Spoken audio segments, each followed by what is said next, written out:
When I was in high school, I had a bully. This is in Lodgepole High School.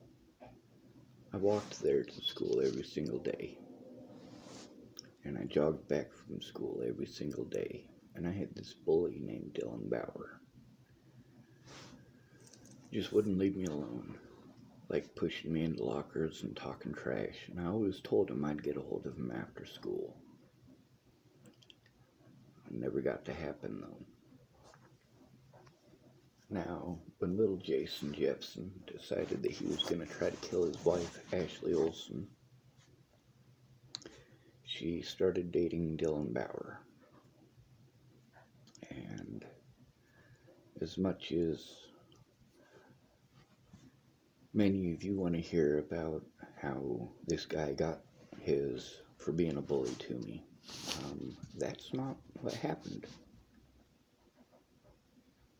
Matter of fact, he turned into a pretty decent feller. He apologized to me for being a bully in high school. And when I lost that phone that was full of evidence, the one that I had when Natalie died, and for 6 months afterwards, it was full of evidence of people being cut off. As soon as they said that they wanted to help, they were cut off.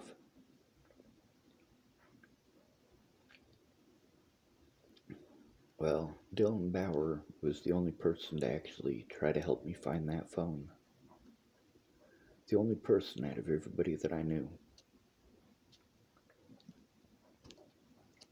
People kept calling it. I said, don't call it. Don't call it. You're going to wear the battery down, and then I won't be able to get a hold of it when I need it, when I'm close enough to hear it ring, because right now, you're calling from Chapel, Nebraska, right next to me. Obviously, it's not in my fucking pocket. I lost it in Julesburg. I need help finding it in Julesburg, or not Julesburg, but Sedgwick. Who was it that pulled over in Sedgwick to help me look for it? That's right, it was Dylan Bauer. Dylan Bauer.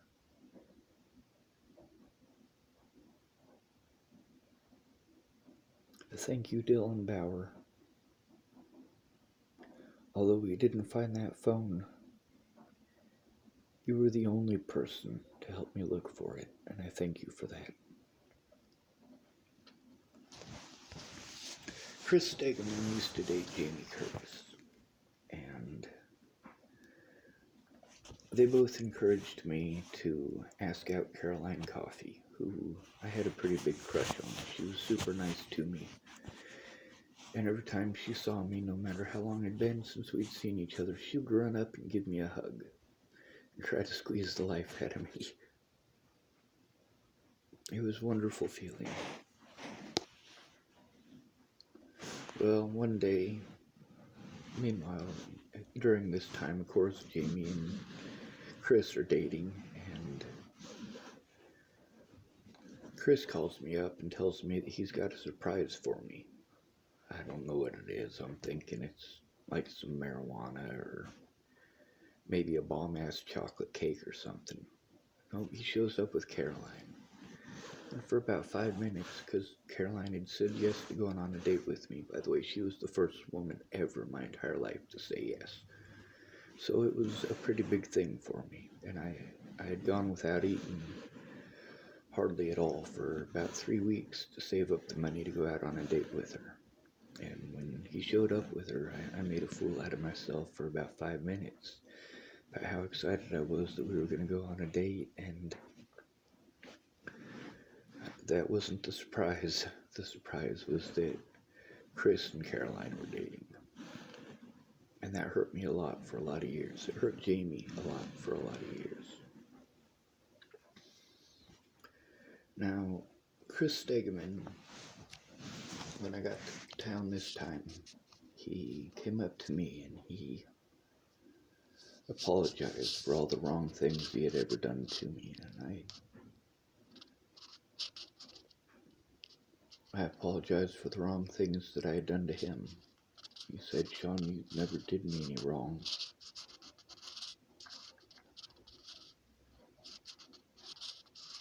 He lives behind his dad's house in a basically a converted garage.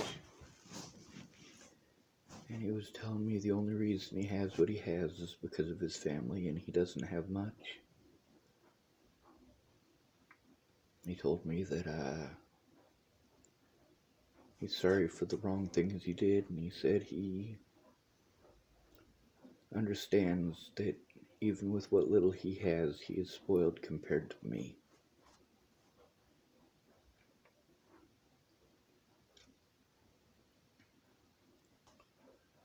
He admitted that it's his family is the only reason that he has a roof over his head. He probably has Asperger's as well. Me and Chris have the same intelligence quotient, 172.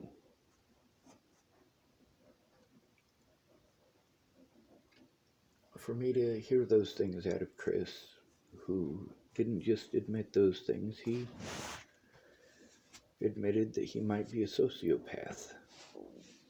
But then, really reviewing the situation, that's difficult to believe because he does have compassion. He had a bunch of mice, and he wanted to catch them and release them because he didn't want to kill them. He felt bad for them. So, when he admits that he thinks he's a sociopath,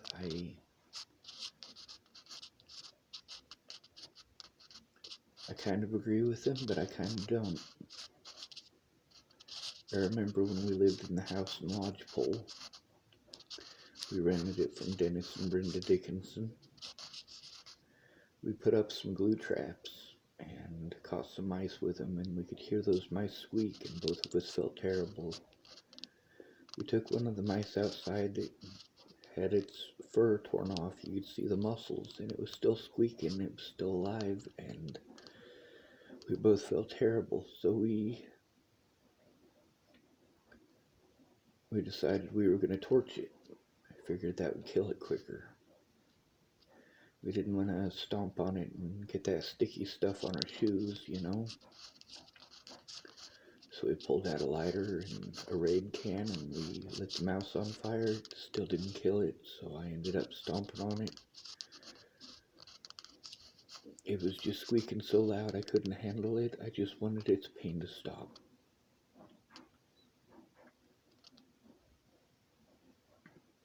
I didn't care if it got stuck to the bottom of my shoes. I just didn't want to hear it screaming anymore.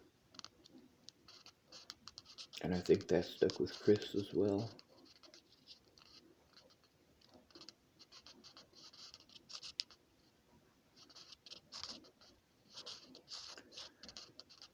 It meant a lot to me that Dylan Bauer admitted that he did wrong things, and he tried to rectify the situation the best of his abilities.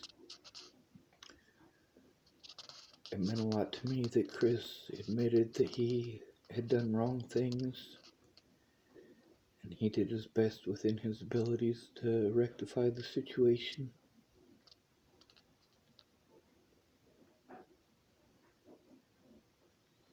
I know a lot of you would have loved to hear me say that Dylan Bauer had evil things happen to him. It's karma for the things that he did to me. But between karma getting him and him doing what he did for me, I'd much rather have him do what he did for me, even though it didn't work out. And a lot of people, after what Chris and Caroline did, might want karma to come to them too. But between karma coming to them and Chris doing what he did for me,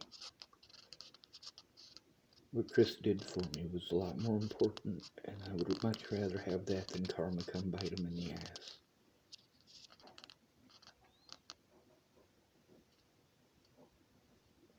I've already served my time in hell.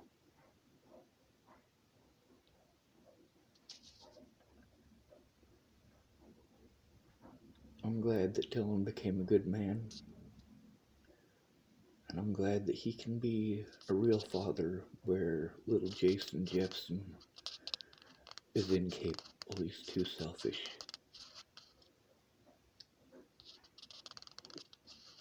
I'm glad that Chris has his father, and I'm glad that his father has Chris. I'm glad that Jamie has her son.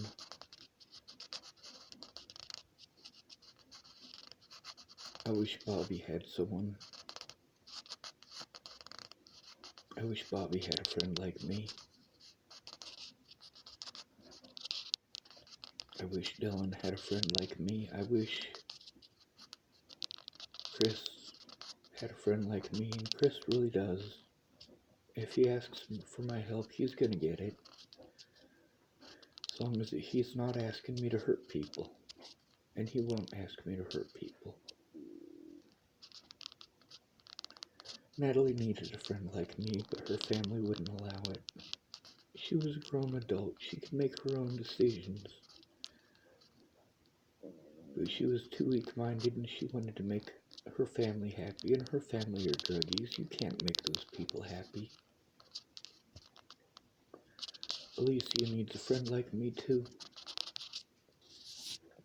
Maybe she'll call Bobby. Maybe she'll try to see it from his point of view. And understand that he loves her very much, and he cares about her safety and her well-being. He didn't get a hold of me to hurt her. He got a hold of me because she disappeared, and he was scared for her.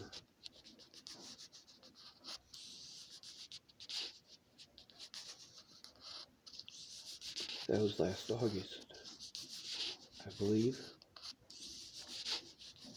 And then she disappeared again October of this year. And both times when Bobby told me she was missing, I did the same thing I did with Natalie when I found out she was missing. I don't care how evil you were, I still love you. I still want you safe. I still want you to have a decent life. And I don't want to hear that terrible thing has happened to you because it hurts me very much.